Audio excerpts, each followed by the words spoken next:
Yo, what's going on, guys? Welcome to another trade recap. We're going to be going over today's price action, what I ended up taking today. I ended up taking one trade today, and I ended up getting break even, sadly.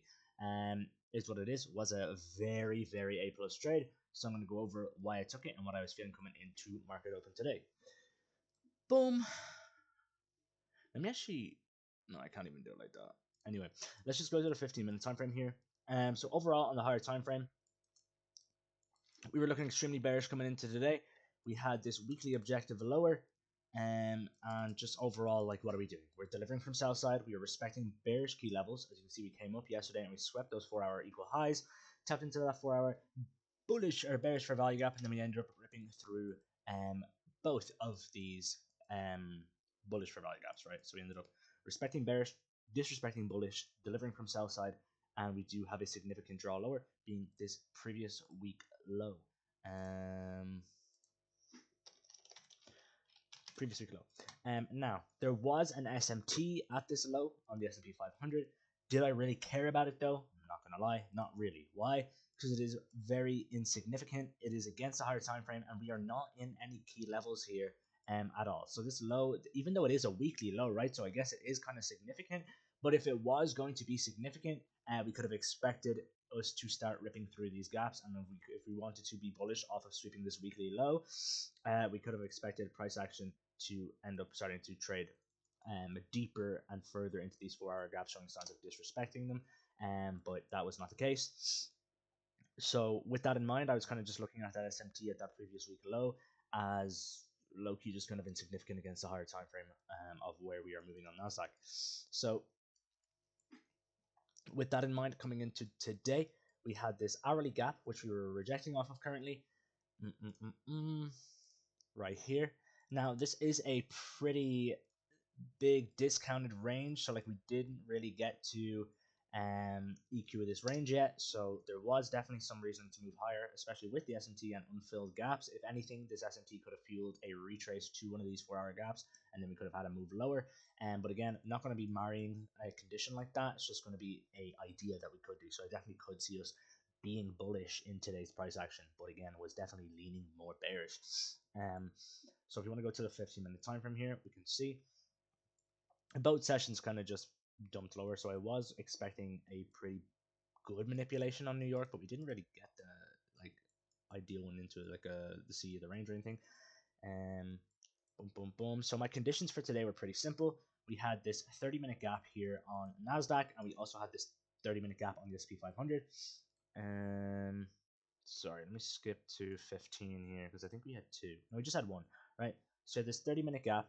So I was basically looking at it like this. Cool. So if market wants to open higher into this 30-minute gap, and we want to be bearish here, I would like to see the Nasdaq or the S&P 500, or preferably both of them, trade into this gap and then start to reject out of this gap and potentially make moves lower, right?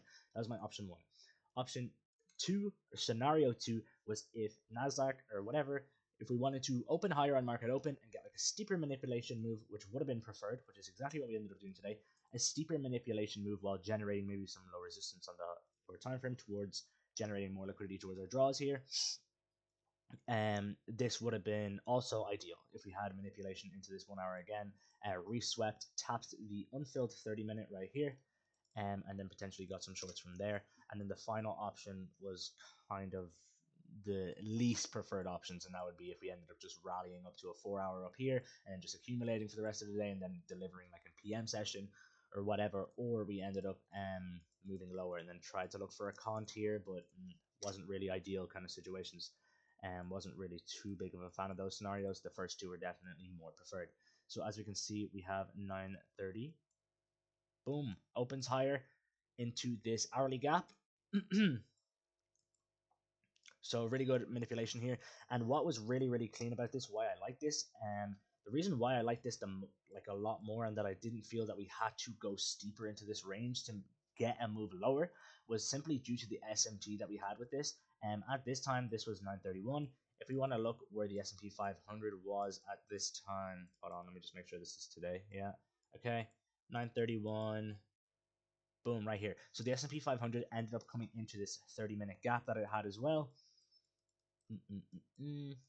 Yep, so this 30-minute gap right here, and we ended up respecting that 30-minute gap on the S&P 500, while we ended up coming up to the hourly gap on Nasdaq. So we had an external SMT with this range where both pairs, so the S&P 500 and the Nasdaq, had true manipulation.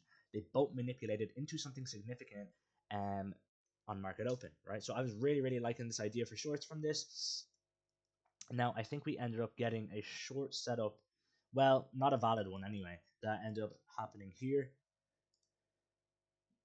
Boom, no, boom. Yes, so we got this 1 minute inversion, but this wasn't valid. Why was this not valid? Is because we still had a 2 minute to inverse here, and I know a few people ended up getting caught up on the 1 minute time frame here, ended up taking this 1 minute short instead of looking at the 2 minute to realize that we had a 2 minute gap here, and that we also wanted to see get inversed, and that the 1 minute was not the highest time frame for value gap within this leg of price, and then they ended up taking a loss on this trade simply due to the fact that we ended up respecting that 2 minute gap, and then we had to move higher.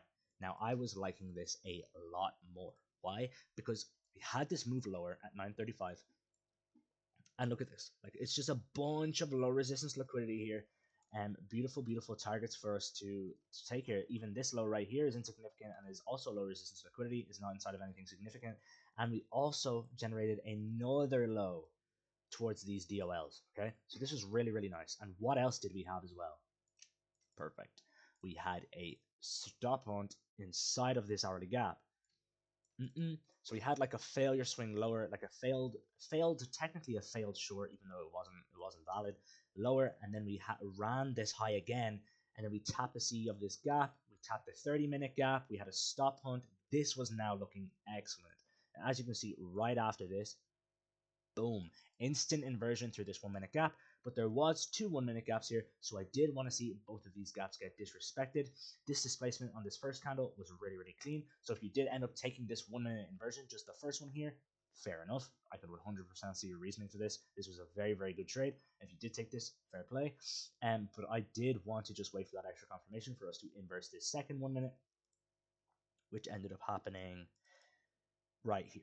Yeah, so this close, again, it's not really a great close, but the reason I did end up taking this trade either way, which is on this candle right here, I did end up taking this trade, and I think my entry was like right here.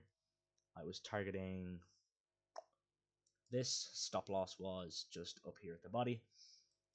Ooh, boom. Sorry, what was I going to say? Oh, yeah. The reason why I did end up taking this inversion, even with the close not being the greatest and the most beautiful looking, was initially because of how we respected with this original, more premium 1 minute.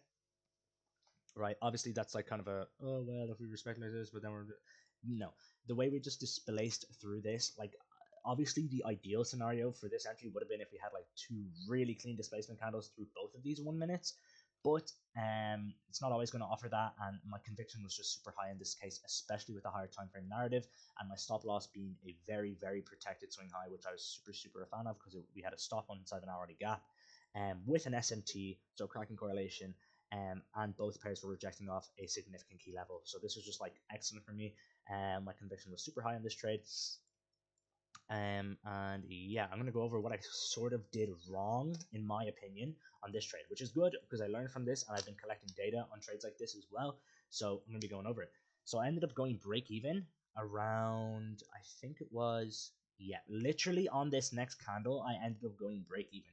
Reason being is because this was 944, and as we can see at 944, the S&P 500 ended up sweeping out this internal range that we had going on here, which is my take profit on Nasdaq, ended up sweeping out that low. So I ended up going break even. So we did have a bullish SMT at this range, this internal range low. But the thing about this is I kind of disagree with my break even here personally, because I've been going break even like this a good bit, and I've ended up getting break even, and price has ran to my take profit and abundance of times from me doing this. Now, why would I say that this break even isn't really as valid as I may have thought it was in the moment? Reason being is because why would we go higher here? What are we rejecting off of, right? We've just had such a bearish higher time frame narrative coming into market open with like perfect manipulation. Not perfect because it's not like discount or anything, but in a sense of narrative and how we ran this stop on, or how we had a stop until we ran this, tap the C, tap the 30-minute gap. We had the cracking correlation with the SMT, rejecting off a higher time from key levels on both pairs. Like, this is excellent manipulation. there is literally no reasoning for us to move higher after doing this, and especially no reason for us to move higher after sweeping out this internal structure, which is literally inside of no man's land. Like, this is all low resistance liquidity. It was inside of no key level whatsoever, not even a 5 minute gap or nothing. And yep, not even a 5 minute on the S&P 500. So like, we had no reason to reverse there.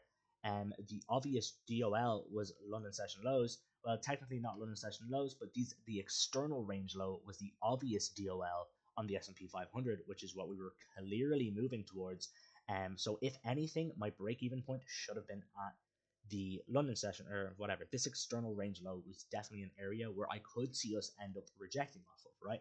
We could end up sweeping this low and then making a move higher, but this this internal range accumulation, low resistance liquidity here, do I really expect anything but maybe a small retrace after we sweep something like this? Yes. So should I have gone break even there? No. I don't think I should have, right? Now, either way, no matter how you played this, unless you just didn't go break even at all, I think the S&P 500 ended up taking out this external range low at 958. So that was around here. Yeah, cool. So at 958, this was the break even. This was the point where I should have went break even on this trade at 958, because as we can see, that's when the S&P 500 ended up sweeping out that external range low. So this was definitely the valid break even in my opinion, instead of the original one that I went to do, because we just had zero reason to reject off here. We had a bunch of low resistance liquidity lower on the Nasdaq, and the only thing we swept out on the S&P 500 was low resistance liquidity resting inside of niche, resting inside of nothing. So we had no valid reason to reject here and make a move higher. This was no threat to my stop loss whatsoever. So again, that's why I shouldn't have went break even where I did. Now, either way, even if you did end up going break even here on the next candle at 10 a.m., boom, you would have ended up getting, wait, no way.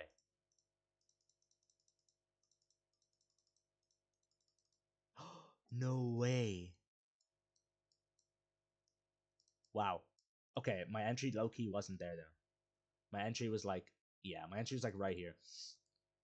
It was like, maybe it was even lower. It could have been like right here, I'm not gonna lie. Yeah, it was, because I do remember my stop loss being 95 points. I thought for a second I actually would have gotten I would have hit TP if that happened, but no, it was like 94 points. I do remember it being like this. So either way, unless you got your entry slightly higher, like I just marked out there, and this would have been a break-even trade for me no matter how I played it. But that doesn't really matter, because again, for future reference, I shouldn't have went break-even where I did, because obviously it's not always going to be the case where you end up getting wicked out. Future trades, like if you in future trades I take, if I actually go break even where it was definitely logical to do so more times than not, it's most likely going to play out instead of just wicking me out at break even, right? So yeah, I even knew when I went break even here that it was almost inevitable that I was going to get break even unless we just ended up flushing. But so yeah, I didn't really give my trade much room to breathe here, and it was definitely illogical in my opinion for me to do that. So I'm very happy with that I ended up learning something new today and collecting more data. But yeah, very very good trade overall, A plus in my opinion, super super clean. And then for the rest of the day, I don't know. I think we just kind of chopped around. And then I seen some people ended up taking this 2 minute short, which we had right here, but I low key don't agree with this short. And we rejected off of a 5 minute, which is technically sponsored by the 1 hour for value gap above us here. And then we had this candle here. There, perfect. So I know some people ended up taking this 2 minute short right here. And then the break even point was just at this other 2 minute gap, targeting the range low here. So it's kind of like a range trade, and this ends up going break even and then failing to play out, which is low key expected, because it's just like, what are you targeting, All the low resistance liquidity within this range had been taken. Our next draw was previous week low, but again, that's the only thing you are targeting. Obviously, I did say at the beginning of this that SMT with that low wasn't really that valid in my opinion, and because it is insignificant in the sense that it's against a higher time frame, and we were failing to show bullish price action. But um, still, the only thing you are targeting is a previous week low that has an SMT at it, and that's it, right? And it's also pretty late into the session, and the A plus trade was up here, definitely not here. If you did take this though, it's not a bad trade. It is a decent trade idea behind it, but again, it's just like it's very similar to the loss I ended up taking yesterday actually, which is why like we're improving every day here. We're collecting data, which is great. Um, it just lacks higher time frame DLL. It just lacks draws on liquidity. The draws on liquidity are just lacking in this trade. There's not much leading up to your take profit, and you're targeting a SMT low.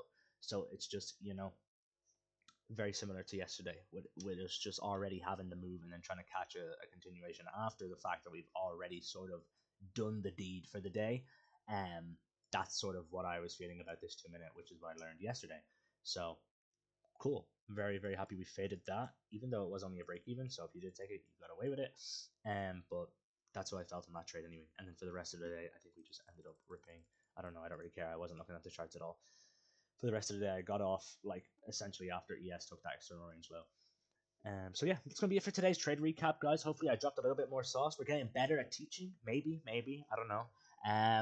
Getting better at dropping some sauce for the future.